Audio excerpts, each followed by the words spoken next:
Здравствуйте, мои дорогие, меня зовут Вероника, расклад общий. Давайте с вами посмотрим, что скоро постучит в вашу дверь, какие события, разочарование из прошлого, какое-то разочарование. И это разочарование принесет перемены в вашу жизнь, возможно, даже заставит что-то пересмотреть и возродиться от этого. Ну, придется подождать, чего-то будете ждать, ожидание идет. Молодой человек к вам, очень активный, лет до 35 где-то так. Но здесь вам нужно будет касаемо этого человека, уже взвесить, да, на чашу весов поставить и принять какое-то для себя правильное решение. Мужчина очень активный, харизматичный. Здесь, кстати, шанс. Возможно, вы примете решение этому мужчине дать шанс какой-то. Да, здесь, кстати, у вас и чувства, и эмоции в отношении этого человека. Комфортно себя будете чувствовать, получать удовольствие.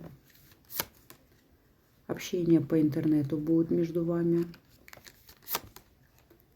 Много будете думать, что-то анализировать. Не совсем ясные перспективы.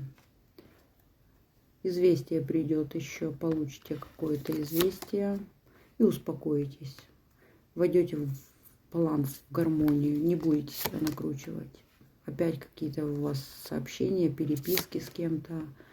Немножечко будет как-то трудно, будете устранять какие-то преграды, препятствия. Переписка будет с мужчиной, он немножко сложноватый такой. Вот, но он сам себе на уме. Здесь будут расставлены какие-то точки над «и», принято какое-то решение. Это касается дома, стабильности, 4 стен.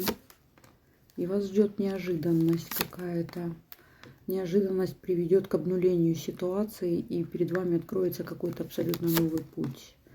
Но вы все равно будете немножко ощущать себя как в клетке, такое состояние, вот вроде бы никаких преград, препятствий, как будто чего-то ждете.